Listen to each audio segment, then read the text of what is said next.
आप देख रहे हैं खबर फोकस की खास रिपोर्ट। आज हम आपको लेकर चल रहे हैं एक ऐसे रहस्यमयी और चमत्कारी स्थान पर जहां आज भी भगवान की दिव्य लीला होने का दावा किया जाता है। यह वही पावन भूमि है जहां महान संत हरिदास जी ने अपनी भक्ति से भगवान श्री कृष्ण को प्रकट किया था। जी हां, हम मौजूद हैं निधिवन में। कहा जाता है कि यहाँ मौजूद 16,108 पेड़ रात होते ही गोपियों का रूप धारण कर लेते हैं और भगवान के साथ रास रचाते हैं। रात 8 बजे मंदिर बंद हो जाता है और उसके बाद कोई भी अंदर नहीं रुकता। कहा जाता है कि भगवान जब मुरली बजाते हैं तो बंदर भी बाहर चले जाते हैं। आधी रात को यहाँ क्या होता है यह आज भी रहस्य बना हुआ है। सबसे चौंकाने वाली बात, सुबह मंदिर खुलने पर श्रृंगार बदला हुआ मिलता है। पान खाया हुआ, लड्डू बिखरे हुए और जल का पात्र खाली। भक्त इसे भगवान की रात्रि लीला का प्रमाण मानते हैं। यहाँ के भक्तों ने एक और रहस्यमयी बात बताई कि जब गोपियों को प्यास लगी तो भगवान श्री कृष्ण ने अपनी मुरली से एक कुआं को खोदा जिसका नाम लीला कुंड है। कहा जाता है कि लीला राधा की प्रिय सखी का नाम है। यहाँ के भक्तों ने और भी कई रहस्य हमारे साथ साझा किए, आप भी जानिए।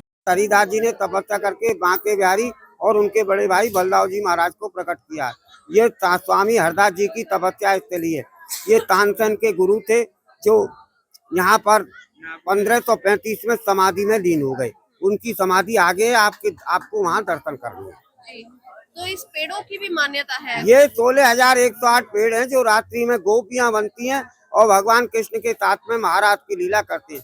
आज भी भगवान यहाँ पर आकर के रास लीला करते हैं और गोपियों की मनोकामना को पूर्ण किया है। तो सूर्यास्त होने के बाद कपाट जो है वो बंद कर दिए जाते हैं। 8 बजे रात्रि को इस मंदिर को बंद करके चले जाते हैं। फिर इस मंदिर में कोई भी रहता नहीं।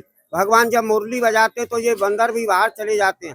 तब महाराज की लीला करते हैं भगवान 12 बजे से 3 बजे के बीच में। उस समय लीला को देखने का जिसने प्रयास किया उनको दर्शन तो हुए, लेकिन उनकी आत्मा भगवान के चरणों में समा गई और शरीर इसी मिट्टी में पड़ा रह गया। उन लोगों की यहाँ समाधियां बनी हुई हैं, वह आपको देखने को मिलेंगी।